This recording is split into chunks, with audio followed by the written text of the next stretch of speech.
Restoring men in history. And one of the most exciting things about this election was Elon Musk, Vivek, unconstitutional agencies. The talk of, we've talked about it a long time in the groups, and we want these unconstitutional agencies ended. Why?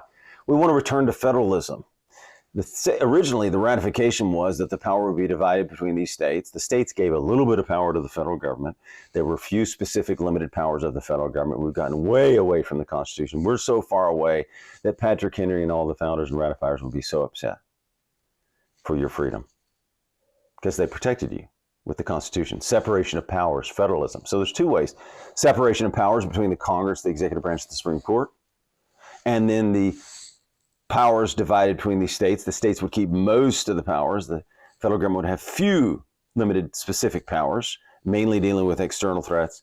The states mainly dealing with all your domestic. That's not the way it is today. So here's what I'm excited about. If Elon Musk and Vivek can end all the unconstitutional agencies with Mike Johnson and the Senate and the House, they're going to have that to end agencies. They can't just do it. And we don't want that to happen. They're an advisory board, right? But we want them to expose it, put it up all over X. And I think the power of them is to expose the waste to you and teach and educate on the Constitution so that people know how far removed we are from the Constitution, which affects your freedom, your ability to start business, to create business, to build business, to do things in life. Let's do a cut one of Mike Johnson. But if Elon Musk and Vivek can return us to federalism, powers divided between the states, most of the powers of domestic, and end all the unconstitutional agency, that will be lasting change for you Americans for freedom. Let's go to clip one. We believe it's an historic moment for the country, and these two gentlemen are going to help navigate through this exciting new day. Elon and Vivek don't need much of an introduction here in Congress for certain, and most of the American people know what they're capable of and what they've achieved. Both of these gentlemen have run very successful organizations. They're innovators, and they're forward thinkers. And so that's what we need right now. We'll have chairs of the new Doge caucuses that have been set up in the Senate and the House. And then after that, we'll proceed to the Congressional Auditorium, where all of the Senate Republicans and House Republicans have been invited, and I think many of them will gather for this discussion. So what was ratified? Limited government, federalism, separation of powers, and we want to return to that. So the big thing they could do is restore. It's not just efficiency. If we want lasting change, we want all the unconstitutional agencies ended, and there are many of them. We're going to go into Article 1, Section 8, read some of it. I don't know how much. That's where you'll find most of the enumerated powers, and if it's not enumerated, the federal government does not have the power, and they've acted unconstitutionally, and they have. And then you have agencies that even if they were constitutional, they can't act unconstitutional. What do I mean by that? Who has the ability to write laws? Only the Congress. Article 1, Section 1. Only the Congress. Here's a clip of Elon Musk talking about agencies, and this excited me when he spoke about it because it was somebody else talking about how we need to eliminate agencies. Go. We want to restore freedom to the people, so that your individual liberties are prized, and you get to do what you want to do, and you're not sort of overregulated to death, which is kind of what's happening. You know, it's sort of shocking, but I think there's something like 428 federal agencies. That's almost 2 agencies per year since the founding of the country, and more being created. And so I call this like sort of strangulation by overregulation. So when the ATF or an agency writes a law, or the EPA, it is acting unconstitutionally. And by the way, they shouldn't be there anyway. ATF needs to be in it. It's unconstitutional. EPA needs to be in it. It's unconstitutional. Health powers, police powers reserved to the states. Let's read Article 1, Section 8. You can see all the main enumerated powers which people fight over. There's a few others admitting states, treason. But for the most part, Article 1, Section 8 covers the powers of the federal government that were given to them by the states. And we need to return to this. This is the biggest thing Elon and Vivek could do.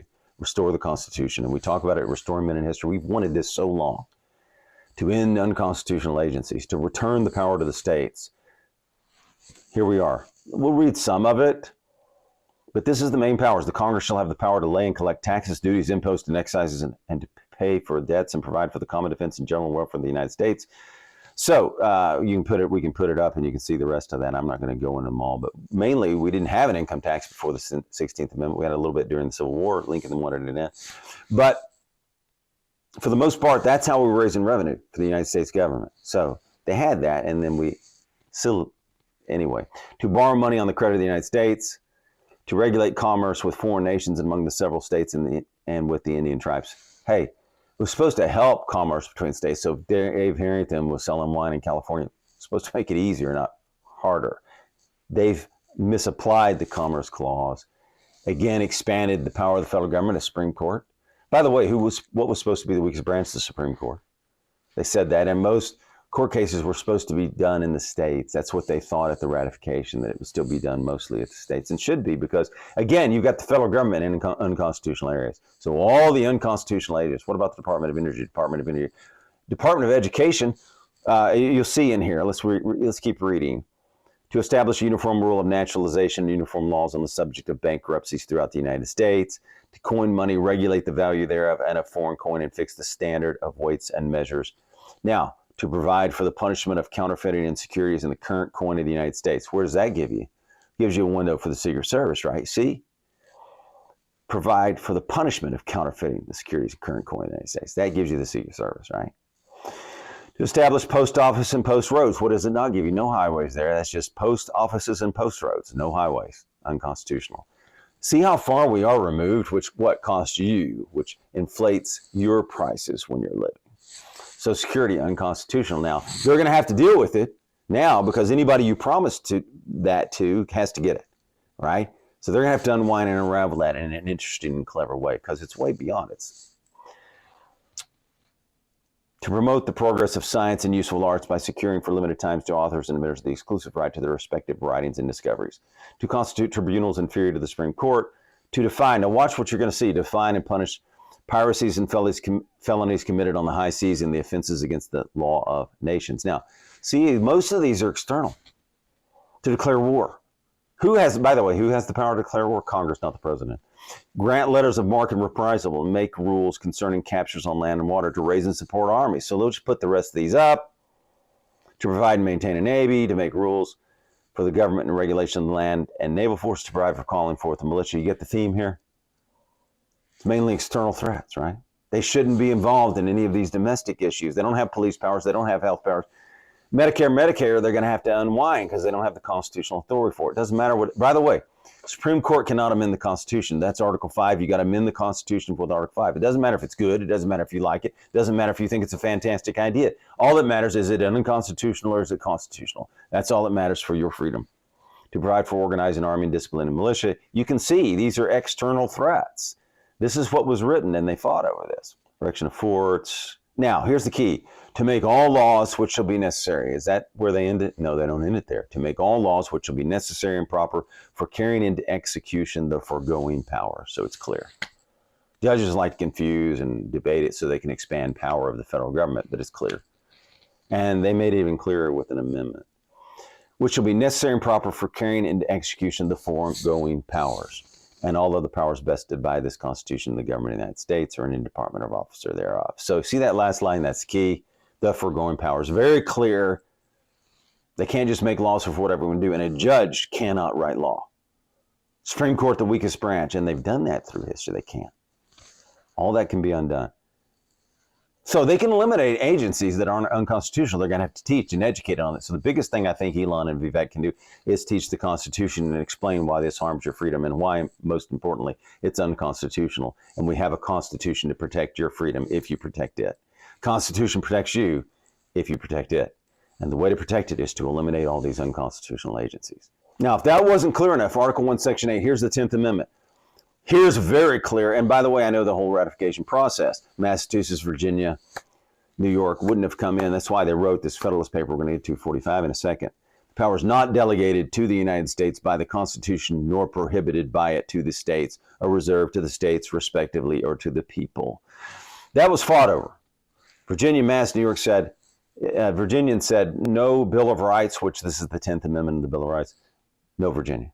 You wouldn't have gotten Mass either. Sam Adams said you got to have a Bill of Rights. New York wanted a Bill of Rights. So you wouldn't have had a country, because without Virginia, you don't have a country. What were the two most populous states? Virginia and New York. This was fought over. This was put in. Why did they want it in? George Mason and them. Madison said you don't even need that. And here's the great argument that was made. James Madison said you don't even need it. The only thing the federal government can do are these express powers, these enumerated powers. That's all we can do. So you don't need a Bill of Rights. Patrick Kennedy, the other guy, said, yeah, we don't trust you. We want the Bill of Rights. Put it in. They got it. So it's in there for Elon Musk and Vivek and Doge to work with. And Mike Johnson, you're going to need the House.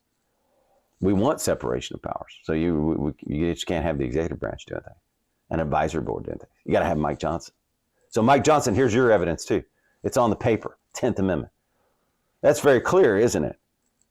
What's it say? The power is not delegated to the United States. So if you like any of these agencies, where would be the place for them? In the state government, if the state constitution allows it. So anything you like that you think is a good idea, it belongs at the state level. Social Security, Medicare, if you liked it, should have been at the state level. Right? Because they don't have any health powers. It's not in there. What's not in Article 1, Section 8? FBI, police powers retained by the states. What's not in there? EPA. What's not in there? Department of Interior Energy, right? That's another whole conversation why they're taking land. But anyway, Department of Education, not in there. So look at the problems your federal government created by being unconstitutional. Student loans, there was a debate, and I was like, it was maddening. I was like, they don't even have the authority to back government loans, let alone pay them off. This is how far we are from the Constitution. We've got to educate on this. It costs you what? Your freedom, your ability to start businesses. It costs you more at the kitchen table when we get away from the Constitution. Also, the ability to move with your feet. If the regulations are coming down with the federal government, you can't move. If they're coming down from a state government, it makes the states more competitive. So federalism is the key. We want to return to federalism. We always have. We've talked about federalism forever. Years and years and years, we've been saying we got to restore federalism. Get back to the Constitution, restore the Constitution. Regulations hurt your ability to do business. Who they usually protect through the history of regulation? The big business, not the small business. Right? Dodd-Frank helped whom? The big banks, not the small banks. I think Mark Andreessen said the other day, there hasn't been one new bank started since Dodd-Frank. Not one new bank. That hurts you if you wanted to start a bank and you wanted to be competitive. Maybe we'll do that in another video. Commerce Clause misused. Supreme Court can't write law either, by the way, the weakest branch.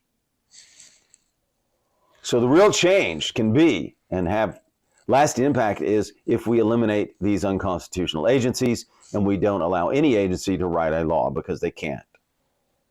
Article 1, Section 1, Constitution, only Congress can write laws, not the Supreme Court, not an executive agency. In Federalist 45, Madison made this argument to the state of New York for it to ratify. The powers delegated by the proposed Constitution to the federal government are few and defined. And watch, he even gives you the focus. Those are which to remain in the state governments are numerous and indefinite. The former will be exercised principally on external objects as war, peace, negotiation, and foreign commerce. So he gives you a promise of what the federal government's mainly, look how far away, it's maddening, right? And it's costing you. States were to do most of all domestic, federal government would protect you from Spain, England, and France, and protect your borders. How well have they done with that? They've even failed miserably on the one thing they were supposed to do, and they can't get involved in all these other areas. Crazy. All right. The powers reserved to the several states will extend to all the objects which in the ordinary course of affairs concern the lives, liberties, and properties of the people and the internal order, improvement, and prosperity of the state. That's pretty clear. That is very clear that all domestics are going to be in the states. See how far away we are? Look at all these departments, Child Protective Services, and all these departments in the federal government that have no authority. If you want to do it, again, do it at the state level where it's at least constitutional. It's unconstitutional up here, and a judge just can't make it right. They were way off in the 30s and 60s with the courts. Doesn't matter if it's good or fair or right. It matters if it's constitutional, and the courts were wrong. So for Doge, Vivek, Mike Johnson, if they really wish to help you in your freedom, and restore the Constitution, they will eliminate unconstitutional agencies and not allow any agency to write law. And they will call out the Supreme Court when they're writing law and call out the old Supreme Court decisions that wrote law that are unconstitutional and pass a law. Congress can pass a law that says this was unconstitutional, this was never ratified, and make it clear to the people so that we educate people on the Constitution. The biggest thing and the most exciting thing we can do is reducing the size and scope of government, like Mike Johnson said. But more importantly, restoring the Constitution and returning the power to the states where it belonged and where it was ratified with amendments. The power, most of it for the domestic, belongs to the states. That's the biggest thing we could do. return to federalism, separation of powers, and the Constitution. Thank you.